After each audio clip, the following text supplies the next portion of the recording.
Sabi po sa Isaiah chapter 50 verse 10,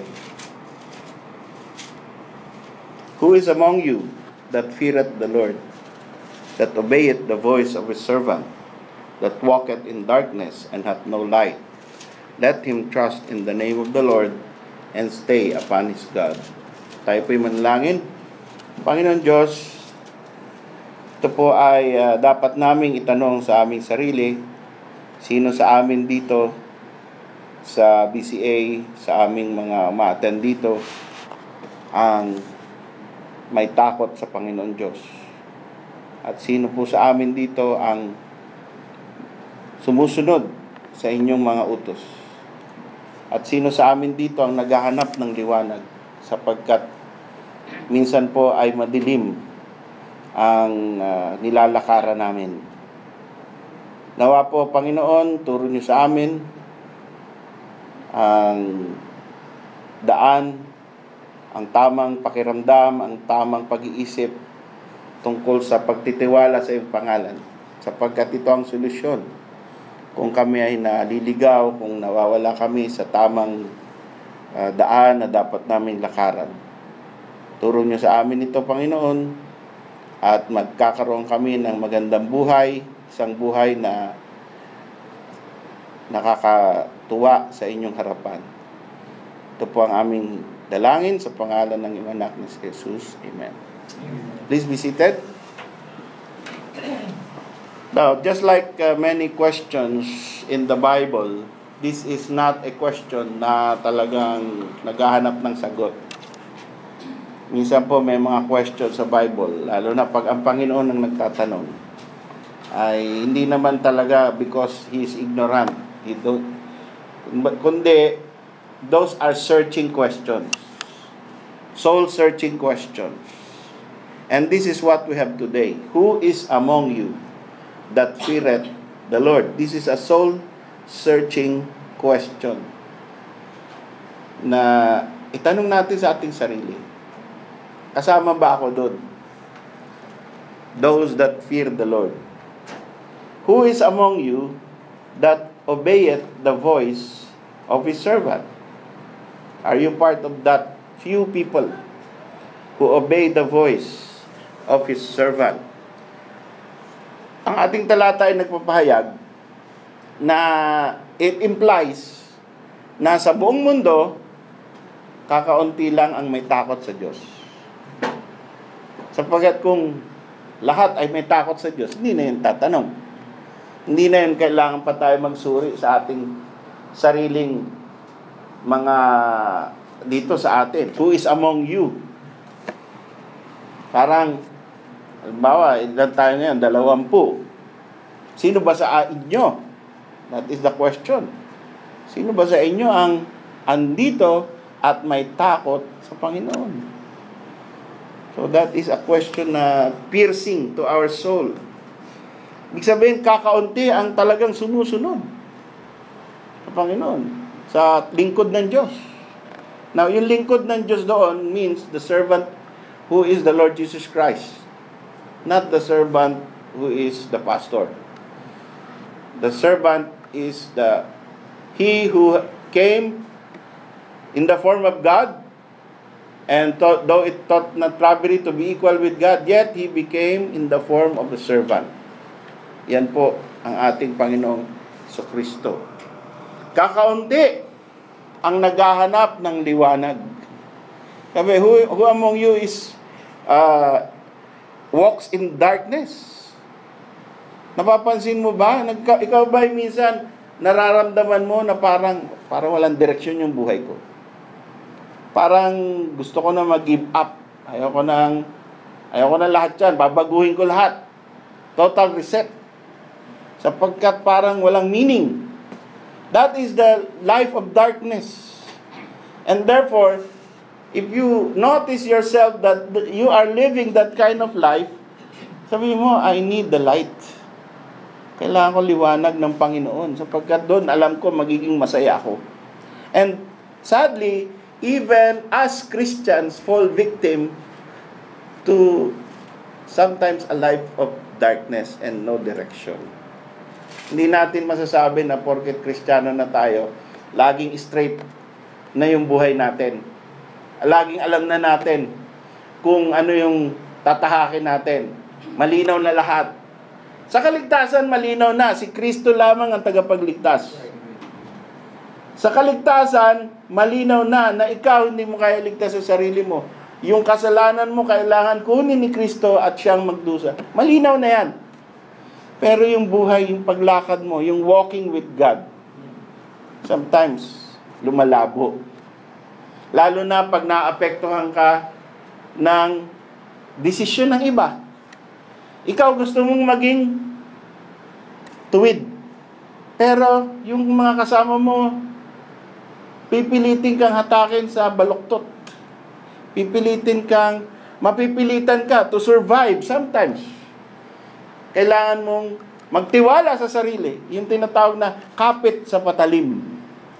Para ikaw ay manatiling afloat. At hindi mukhang kawawa. Minsan, kahit Kristiyano, kumakapit sa patalim. So, this is the dilemma. This is the predicament that is being asked of us. Trust in the name of the Lord, yan ang solusyon. But how do you exercise that? It's easy to say, trust in the Lord. Pag merong isang tao na may problema at sa'yo lumapit, sabihin mo, tiwala ka sa Panginoon. Madaling sabihin yun. Pero paano?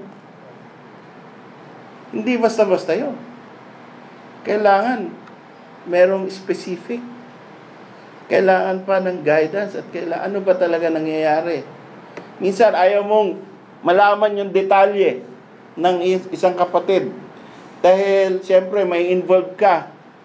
Kaya lang, para maibigay mo, kung ikaw may alam sa scriptures, kailangan mong alamin. Kailangan mong tanungin. Kailangan mong suriin. Ano ba nangyari? Di ba alam mo na lahat yan nasa Bible? Di ba nakikinig ka ng preaching? So bakit hindi mo ginawang guide ang salita ng Diyos? Where is the problem what happened? Na nawala ka sa tamang sa hulog, nawala ka sa tamang daan, nawala ka sa tamang pamamaraan ng pamumuhay. Ano nangyari? So let's see this first question. Who is among you that feareth the Lord? Sino sa inyo ang may takot sa Diyos? Now, pagka tinatanong tayo nun, dalawa yung iisipin natin. Ano ba ibig sabihin nung takot sa Diyos? That's number one question. What do you mean fear of God? Who is among you that feareth the Lord? What do you mean fear of the Lord? And number two, that you will ask yourself, am I? Or do I pass? Pasado ba ako dun sa sinabi na I am one of them who fear the Lord? So, let's begin. Let's think. Let's see. Ano ba yung fear of the Lord? God knows our hearts. Alam ng Panginoon sino sa atin, including me, who fear the Lord and who does not fear the Lord. God knows us. And He wants us to search and discover for ourselves if we are part of those Christians who fear the Lord and or not. Fear of the Lord or not having the fear of God is doing what you want. Pagka ikaw ay walang takot sa Diyos, ginagawa mo kung ano yung gusto mong gawin. Wala kang takot sa Diyos eh. Hindi mo iniisip na gagawa o kikilos ang Panginoon laban sa'yo. Yun ang assumption ng isang taong walang takot sa Diyos. Yan ang nangyari doon nung pumunta si Abraham sa isang bayan. Sabi niya, Sa Genesis 20:11, Abraham said, "Because I thought, surely the fear of God is not in this place, and they will slay me for my wife's sake." Nung pumunta siya, sabi niya, papatayin ako nito kasi maganda yung asawa ko. Kaya magsisinungaling ako. He did not trust the Lord. Because, ang iniisip niya, ang mga tao sa bayan na to, they don't have the fear of God. Wala silang iniisip na paparusahan sila ng Diyos pag pinatay ako because pinangakuan ako ng Diyos. That whoever curse me will be cursed and whoever bless me will be blessed. They don't know that. Therefore, they will slay me. So, that is a description. That is the knowledge. May kilala ba tayong ganon?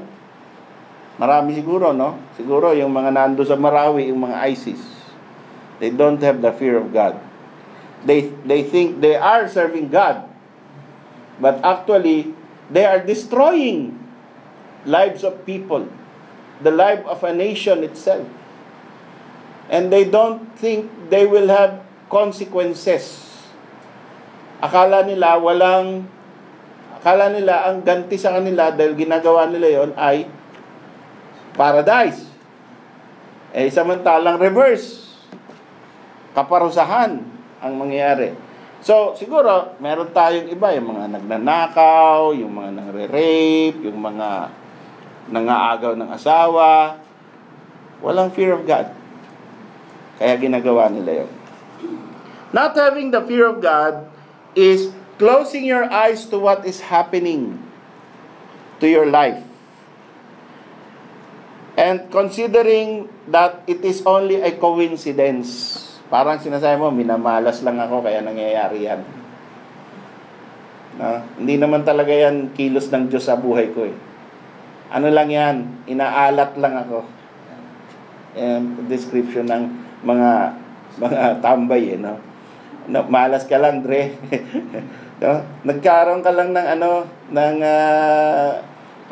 guhit ng palad mo yan. Ayan. So, it's not really an act of God. There is nothing like that. Don't think like that. Na pinaparusahan ka ng Diyos. So, pagka ganyan ka mag-isip, gagawin mo kung ano yung sa tingin mo ay hindi dapat mapunta ka sa kaswertehan. Gagawa ka, magkukuha ka ng mga bagay na panlaban sa malas. Ha? Kasi hindi mo iniisip na sa Diyos galing yung hindi magandang nangyari sa buhay mo eh.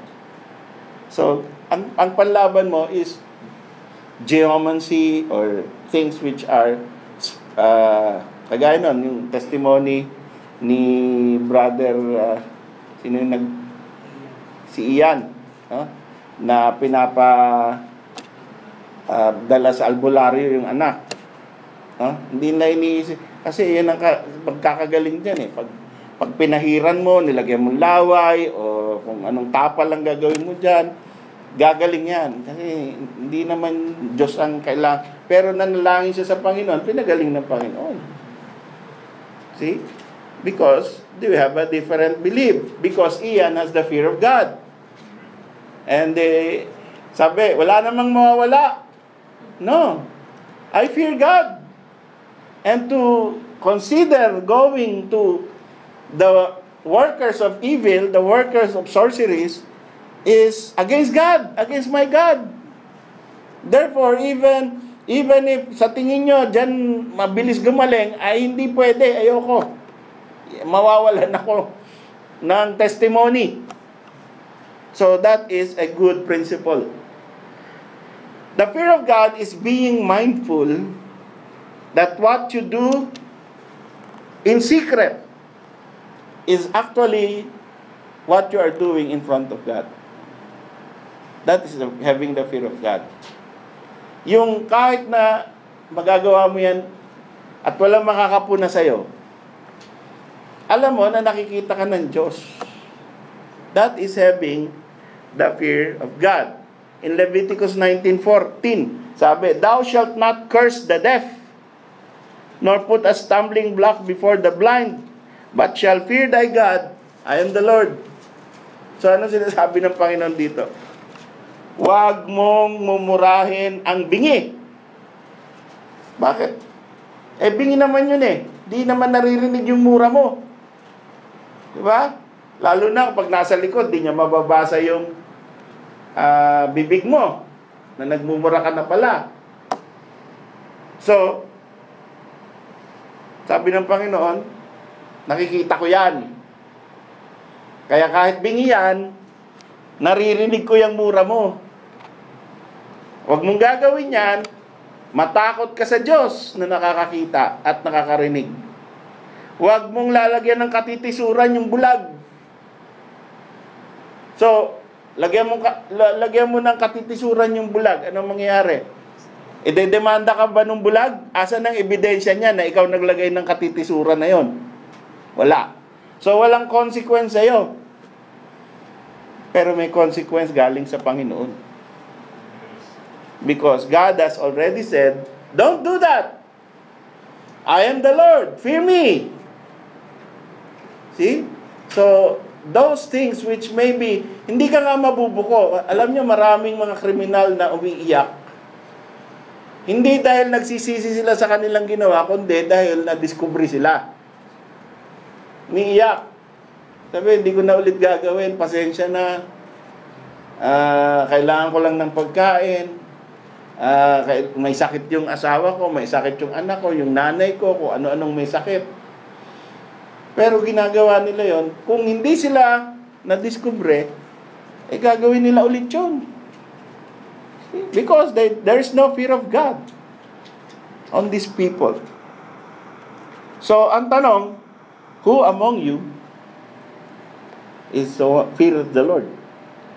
Ganun ba yung patakaran natin sa buhay? Na pag kahit hindi nakikita ng ibang tao, ay hindi natin ginagawa dahil alam natin na nakikita tayo ng Panginoon? Ganun ba yung patakaran natin? O ang patakaran natin is total, ay hindi nila alam na ginagawa ko ito, therefore gagawin ko. At alam ko, hindi naman ako paparusahan ng Diyos, maliit na bagay lang naman ito. That is not having the fear of God. The fear of God is also manifested by not fearing other gods. Sabi sa Judges 6:10, and I said unto you, I am the Lord your God. Fear not the gods of the Amorites, in whose land you dwell, but you have not obeyed my voice. Ang Panginoon ay itinituring niya na natatakot ka sa Panginoong Diyos or wala kang takot sa Kanya kung natatakot ka sa pamahiin. Kung natatakot ka sa mga kasabihan, sa mga bulong, natatakot ka doon sa mga hindi naman isinulat ng Panginoon na dapat katakutan. Offensive sa Diyos yan. No? Kaya, kung meron pa tayong natitirang mga pamahiin sa buhay, alisin natin because mabibilang tayo doon sa mga tao na walang takot sa Diyos. Meron ba ritong may pamahiin? No? Sabi nila, pagkatapos ng kasal, kailangan apakan mo yung sapatos. Kasi para hindi ka under. No? Yung mga ganon. Pagka bababa ka ng hagdan, kailangan bibilangin mo. O marami, no? Marami silang pamahiin. And that is not pleasing to God. That when you do that in your life, that is a manifestation that you don't fear God. And so, we must avoid all of this. Another is, if you have the fear of God, you will rule fairly and justly. You will not take bribes. You will not take gifts. You will not favor One person, if you are the decision maker, no, bibigyan ka ng gift, therefore sa kanya mo bibigay yung contract. Or ikaw ang magsusuhol para makuha mo yung contract. That is, kumbaga, hindi ka nagtitiwala sa Panginoon nun. Kasi, anong dapat mong gawin? Pag-pray mo sa Panginoon, Lord, give me that contract. If it is your will, makukuha ko yan. Whether I give a bribe or not, it's for me. If that is your will. So, hindi ka mang kokorap. No? Kahit minsan mga Kristiyano, kahit mga pastor, naririnig ko naglalagay doon sa traffic aid. Diba?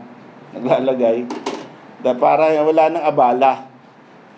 O naglalagay sa kung sino-sinong mga government agency. Sadly, even Baptist pastors do that. No? Magbibigay ng suhol para mabilis. So, kailangan ko ng lisensya. Magkano ba? Padulas para makuha ko agad.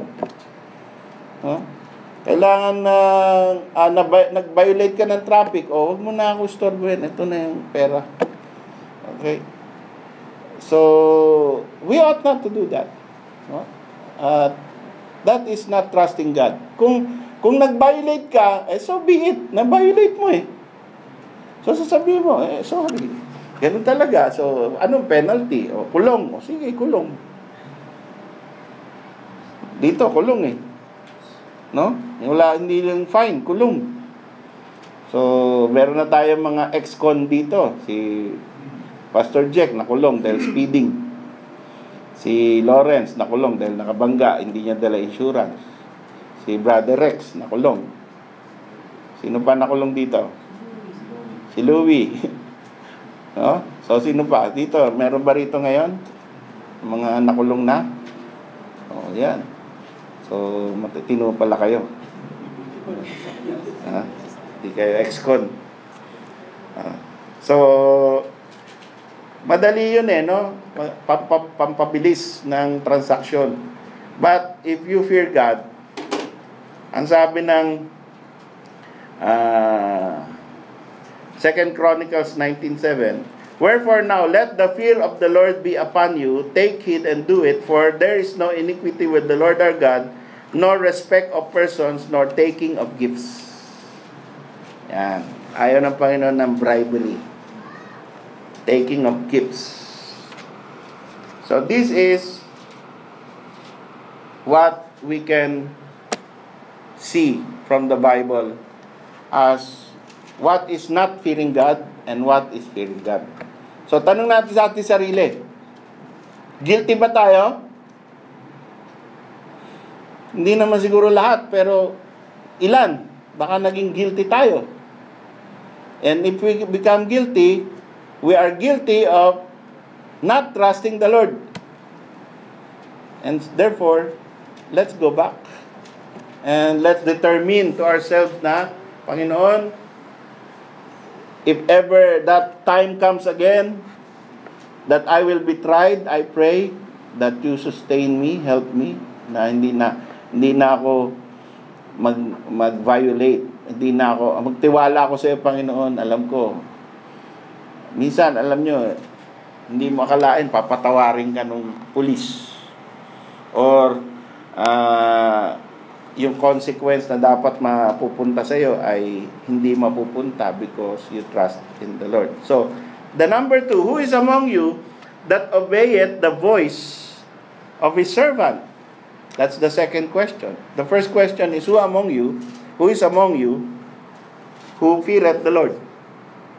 And now, who is among you that obeyeth the voice of his servant? And the servant being referred to is Christ, who is in the form of God, but became in the form of a servant. Kung meron dalawang circle dito, isang circle para sa mga obedient sa Panginoon, at saka isang circle na para sa mga disobedient sa Panginoon, na mga Kristiyano. Ang context natin, Kristiyano na. Okay? Kristiyana means you obey the gospel. You already are sure of heaven. Wala na makakatanggal sa inyong position dyan. Pero after salvation, meron pa rin tayo obedience. So, we still are classified into two circles. And this is a lifelong, daily obedience. This is not a one-time obedience. Pagkatapos mong maligtas, that's a one-time transaction, yung kaligtasan. Pero pagkatapos niyan, meron ka na ngayong daily obedience. At daily, palipat-lipat ka ng circle. Minsan, nandito ka sa obedient child, at minsan, nandun ka sa disobedient child. Ngayon, asan ka ngayon? Oh, you are here in the worship service, so you are obedient. Okay? You, instead of just staying at home, you chose to be here. That is obedience. You pray, so that is obedience. You read the Word of God, that is obedience. You listen, that is obedience. You worship, that is obedience. So, lagi po nating at tatanong sa ating sarili yan. Kasi yun ang tanong ng Panginoon. Who is among you who obey the servant? Obedient to the servant. Ikaw ba ay obedient? Paano ba yung obedience na yan? Maybe we can ask, number one, have you obeyed Christ in scriptural baptism, the first step of obedience? That's number one. After being a Christian, you ought to obey Christ in scriptural baptism. Number two, have you made a commitment to a local church to follow the Lord? In that church, meron kang commitment talaga, doon ka talaga, you belong there. Have you made a personal commitment to be filled with the Spirit? Walk in the Spirit and you shall not fulfill the lust of the flesh. You want to be obedient? Walk in the Spirit. Yun lang. Be not drunk with wine, but be filled with the Spirit. So, alam na natin yan. And lastly, who is among you that walketh in darkness and has no light? Na pag nabasa mo yung walking in darkness, parang, sino sa inyo ang unsaved? Hindi po yung tungkol yun sa salvation. Tungkol sa service kasi ito eh. So, there are two kinds of people who walk in darkness. Number one, those who walk in darkness and they are walking in darkness willingly. And they don't even know that it is in the darkness. They are blind to the darkness. They think it's sunlight. They are walking in the sunlight. Alam na alam ko itong ginagawa ko. Huwag mo ko pakialaman. Leave me alone. I know what I'm doing. This is my life. Everything is clear to me. Kagaya nung kanina nag-comment ako sa Fox News. Sabi ni Stephen Hawking, he's very sure, And what did he say? And all the news agencies quoted him. Sabi niya, the best thing for man to do is to get out of this planet as soon as possible. Sabi mo yun. Yun ang prescription niya. Kaya, kung bibigyan mo ng weight yung kanyang, matalino yan, alam niyang mangyayari, so kailangan sundin natin. Lahat ng scientists gumawa na ng mga spaceship. Tapos maghanap na tayo ng planeta, saan tayo titira, or sa buwan ba tayo titira, or sa Mars. Mag-spend na tayo ng budget dyan. Pagkatapos yung mga mababata sasabihin, lahat ng mag-o-oppose sa mga proposal na yan ay anti-human. Dapat ikulong. Diba? Because ikasasama ng human race ang kanilang conservatism, ang kanilang biblical beliefs. So, ikukulong yan. At lahat ng sumusuporta rito, yan lang ang mga matitinong tao. You see the effect? Sa Canada, they already said, lahat ng hindi sumusuporta sa LGBTQI, ay bibigyan na, kukunin yung mga anak nila. No? Pag pinapalaki mo yung anak mo in a biblical setting, that is bad for humanity. That is bad for society. That's bad for the country. Therefore, we will confiscate your children. So, delikado. Huwag kayong pupunta sa Canada. Baka kunin si Ella. No? At papalakihin siya sa LGBT mindset. So, sana wag pumunta. Alam nyo, nakikita natin yung migration ng ng mga foreign ideology pumupunta sa Pilipinas. 'Di ba? Ngayon, meron na tayong dati ay babae tapos naging Jake. So, nagpupunta sa atin 'yan. No? Si Charis naging Jake. Oh. So, yung dating mga MILF naging ISIS. Lahat ng nasa mundo, kinokopya ng Pinoy. Magaling tayo. No? So, delikado ang bansa natin. At akala nila, ito yung light. Yun ang masama dun eh. Ayaw pasaway. Pag sabi ko doon sa comment, Fox News, talagang dapat umalis na tayo sa earth na to, pero not by the way of spaceships, but by the way of the Lord. Kukunin kami ng Panginoon, those who believe in the Lord. Dami nagalit. Mga walang Diyos. Lumabas talaga, nanggagalaiti. No? So that is what's happening in the world today. They think sila yung may tama eh. Sila yung nasa tamang pag-iisip eh. No? At akala nila tayo ay dapat isuppress na kasi wala eh. Puro ignorant yung mga Kristiyano eh. So that is, tayo naman, nakikita natin. Huh? And that's number one kind of people. Those who walk in darkness willingly and they think they are already in the light. And those are the unsaved. And number two, those who know they are working in darkness, know that it is dark, know that things are sometimes cloudy, and they are desperately searching for the light.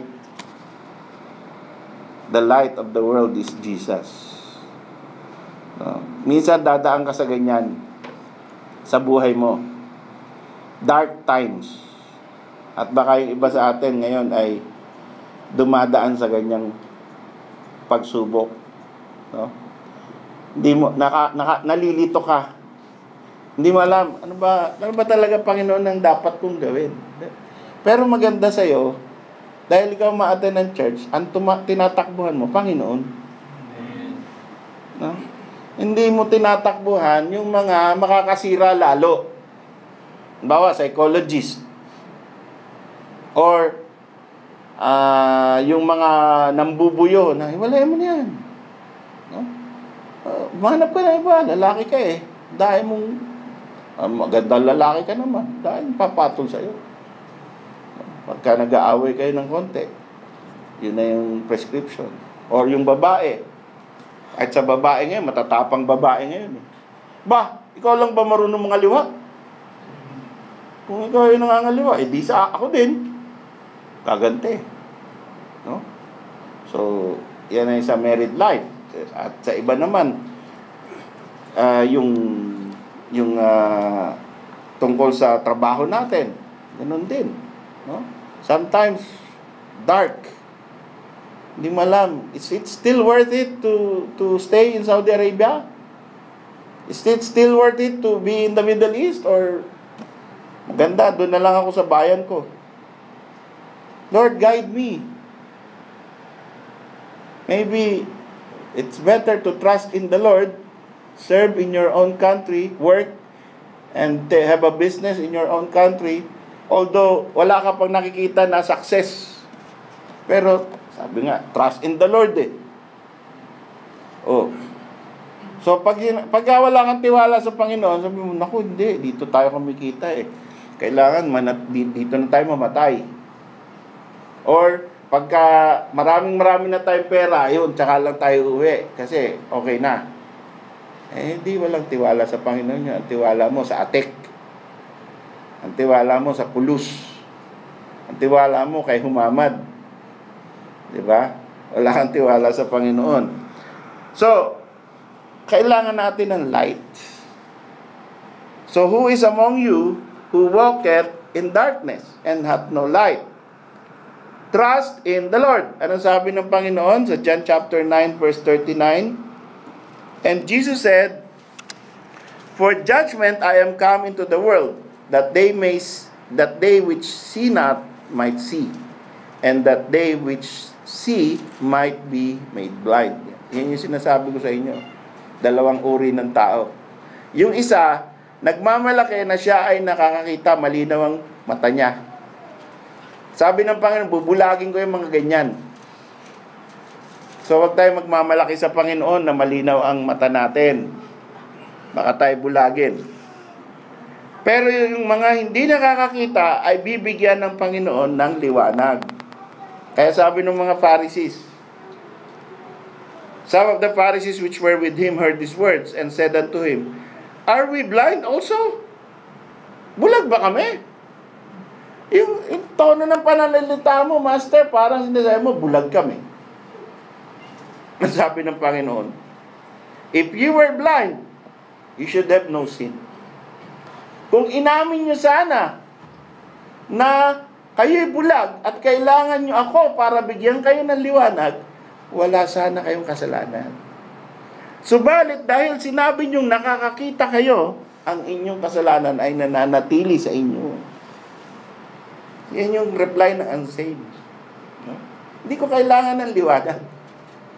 Malinaw ako. Alam ko lahat yan. Yung mga know-all, mga omniscient. Meron ba kayong mga kaibigang omniscient?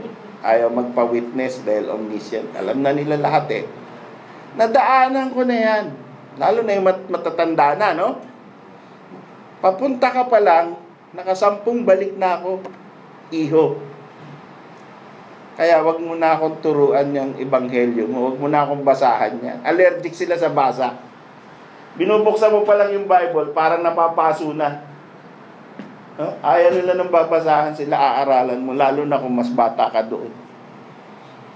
So yan yung mga blind, and their blindness will remain because they say they can see. Delikado. Kaya yan na i-quote nyo sa mga taong ganyan. No? Ay nanang, tatang, basahin nyo yung John chapter 9. At ito'y para sa inyo. So, anong sabi pa rin ng Panginoon? Sa John chapter 8 verse 12. Sabi ng Panginoon, this is a very good verse. Then spake Jesus again unto them, saying, I am the light of the world. He that followeth me shall not walk in darkness, but shall have the light of life. Who is it among you that walk in darkness and has no light? This is the solution. I am the light of the world. He that followeth me shall not walk in darkness, but shall have the light of life. Ang Panginoon ng ilaw natin, siya ang liwanag sa ating buhay. Kahit mawala lahat, iwanan ka ng lahat, lumapit ka sa Panginoon, nasa iyo ang lahat ng kailangan mo. Yan ang pagtitiwala sa Panginoon. Hindi ka mai-in-despair porket ang buhay mo ay hindi kagaya ng iba na sabihin natin perfect life. No, buo ang pamilya, maganda yung bahay, nakakapasyal kahit saan. mayroon pang gastos. Yan, di ba? Yan ang iniisip natin na perfect life. Oh. At lahat gumagalang sa'yo. Tapos may mga alaga kang aso, pusa. Meron kang pambili ng feeds. Meron kang negosyo, meron kang apartment. So, pagkatanda mo, okay, meron ka ng senior citizen support, SSS pension, at meron ka pang refund ng insurance mo. Pagkatapos, so, secure. Hindi ka nanghihingi sa anak mo. Hindi ka nanghihingi kung kani-kanino. Meron kang medical insurance na wala kang problema. Parang hindi ka na mamamatay. So, yun ang iniisip natin na pagtanda mo dapat ganyan. Pag hindi ka ganyan, bira, miserable ang buhay. Pero kahit wala ka lahat yan, pero meron kang Kristo, everything is complete for you. Because He is the light of the world. Trust in the Lord. Yan ang trusting in the Lord. Hindi ka desperado, hindi ka magda-drugs dahil hindi mo nagaya or napuntahan yung iyong ambisyon. Na kumpleto ang Panginoon, dahil meron kang Panginoon, kumpleto ang lahat sa iyo. Sabi ng Panginoon sa John chapter 12 verse 46, I am come a light into the world. I am come a light into the world, that whosoever believeth on me should not abide in darkness. Siya ang nag-aahon sa atin mula sa kadiliman. Nasa diin ka ba ngayon? Or tuwing masasadlak ka sa malabong parte ng buhay mo, iaahon ka ng Panginoong Jesucristo. Yan ang pangako niya. Siya ang ilaw ng buhay, siya ang ilaw ng mundo. Sino man ang sumasampalataya sa Kanya ay hindi mananatili sa kadiliman.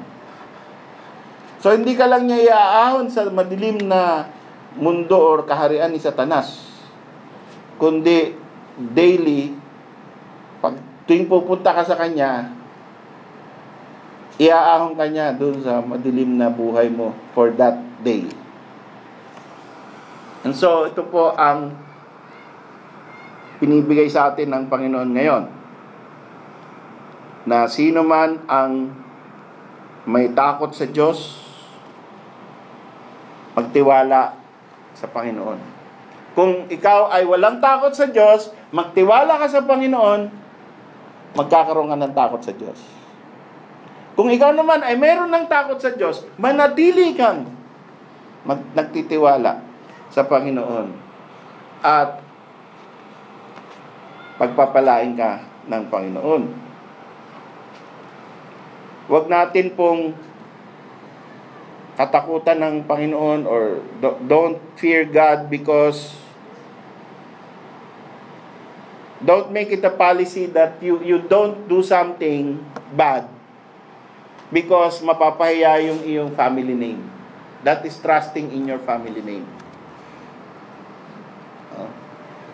Wag nating ugaliin or gawaing patakaran na kaya tayo hindi gumagawa ng masama dahil member tayo ng isang church. That is trusting in the name of your church. Don't make it a policy na you trust in your own name. Pag tinanong ka, hindi ba ako kilala? That is not a good reply. So let us trust in the name of the Lord, and we will have the fear of the Lord, we will have the obedience to the servant, and we will always have the light of the Lord Jesus Christ. Tayo po'y tumayo